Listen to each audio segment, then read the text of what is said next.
This is when we take on one word, one phrase, one acronym. We try to figure out what in the hey nani nani are those experts talking about? What on earth does this have to do with us? Why should we possibly care about it, right? The list is endless here. But we do find that when we start to learn and understand these terms and make them our own, it can save us time. That's the only reason why I bother with this, is because when you know these jargon terms, sometimes it can save you money too. Time and money and heartache, because picture this, you're there with an expert and you're talking about something that's going on. They use a term. And sometimes you misunderstand what they're talking about, and that costs you time and money and energy, right? And other times when we feel empowered, we say, I don't understand what you're saying. Can you explain it to me in a different way? Now they stop and explain it, and that takes time. And I find that often in the moment, I can't learn it in the moment. I got too many other things going on, and I'm self-conscious about having said, I don't know what you just did. I can't absorb it there. So what I would often do is write down the terms to Google them later, and then you're up another tree because the jargon term is explained in jargon terms, and you're like, I don't get it.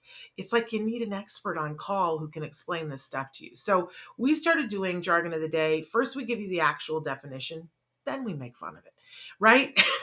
I always say, because everybody needs a hobby. And because it's useless often, not always, but sometimes. Then we give you a working definition that can help you to begin to understand it. And we try to tell ourselves, we don't need to be shamed about the fact that we don't know these terms, right? We didn't come out of the womb knowing these terms. No one did. And that there are nuances to them. And so we're going to be patient with ourselves as we learn them. But it's sort of like doing the morning workout. We're going to stretch the muscles, learn something new today. So we've never done today's jargon term before for a very specific reason, because I hate it. But ask me how I really feel. Spontaneous recovery. And you're probably thinking to yourself, well, why would you hate that term?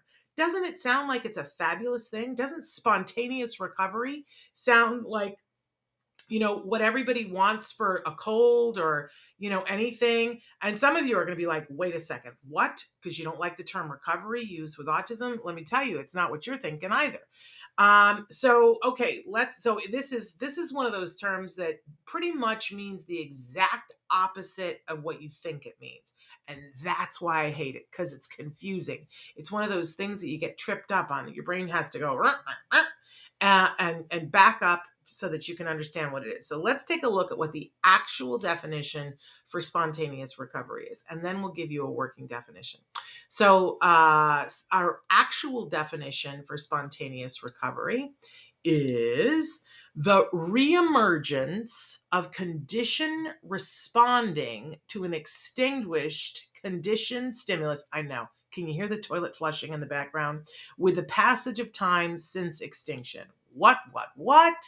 Let's read it one more time. The reemergence of conditioned responding to an extinguished conditioned stimulus with the passage of time since extinction. Now, if you watched the show on Monday, we covered the term extinction, not about dinosaurs, talking about when we cut a behavior separate from its paycheck.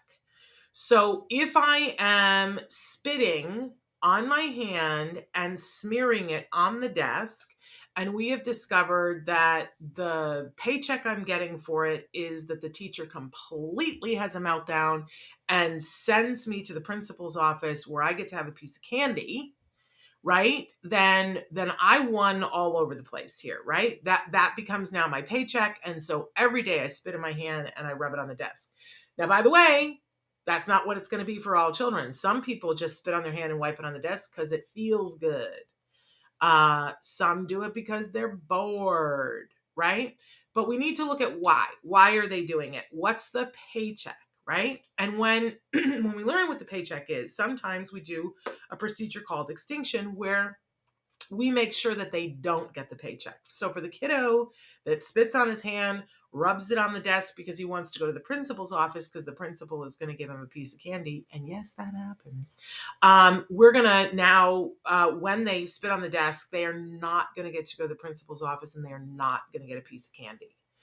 We're going to do something entirely different. That's the extinction procedure, right? So just reminding you of what that is. So spontaneous recovery is the reemergence of condition responding to an extinguished condition stimulus with the passage of time since extinction. Remember the extinction piece.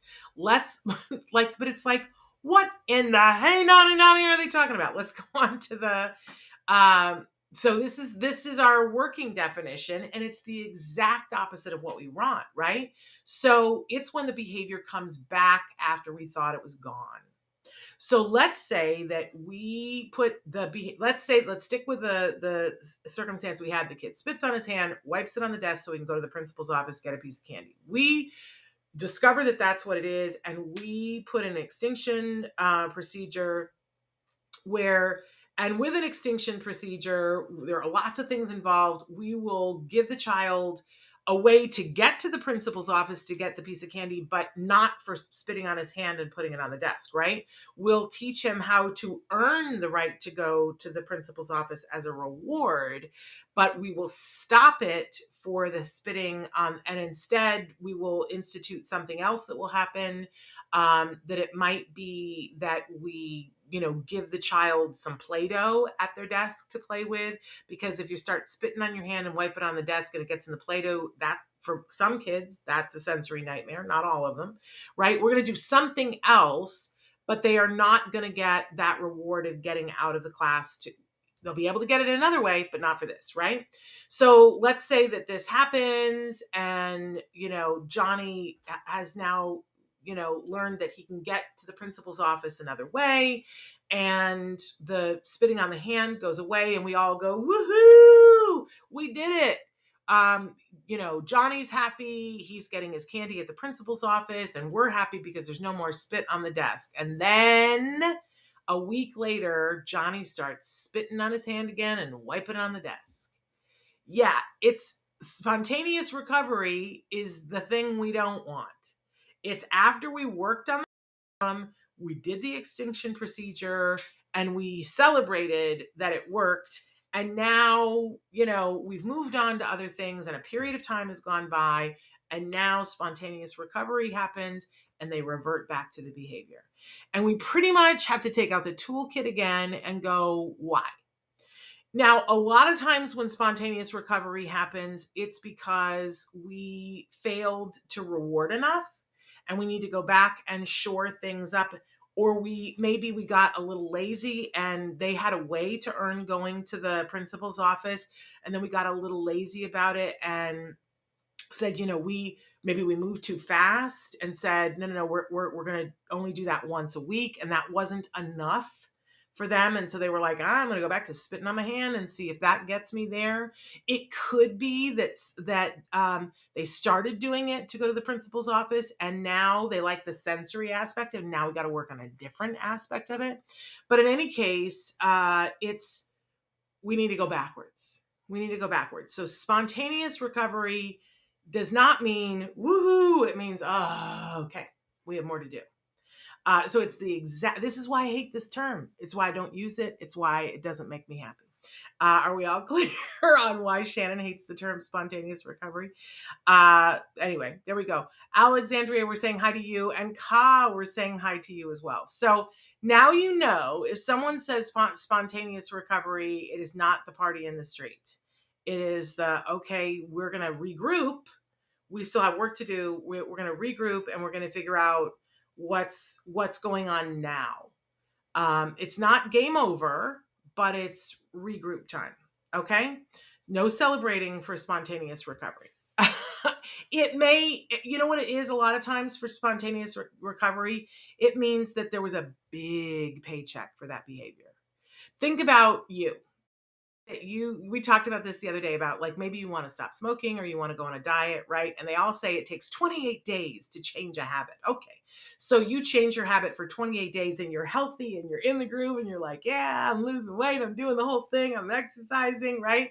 And it's rewarding. it's rewarding feeling good and doing all that.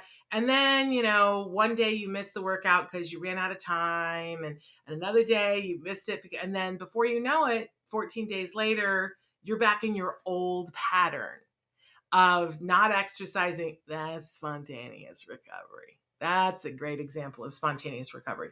So, if you really want to keep up that healthy thing, you got to go back and go, what was I doing that worked before? What's happening now? How do I want to look at this differently so that I can achieve the goals that I want to achieve? So, no party for spontaneous recovery. All right, we've beaten that horse to death.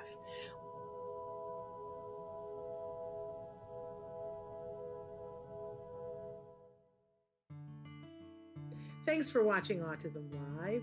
If you found anything helpful in this video, please give us a like. In fact, make sure that you smash that subscribe button on YouTube and give us a like on Facebook. You can also follow us on Twitter and Instagram for important updates. And please download our free podcast wherever you get your podcasts. See you next time. Until then, give your kiddos a hug from me and one for you too. Bye-bye for now. To subscribe, click here. And if you'd like to check out some more of our videos, click here.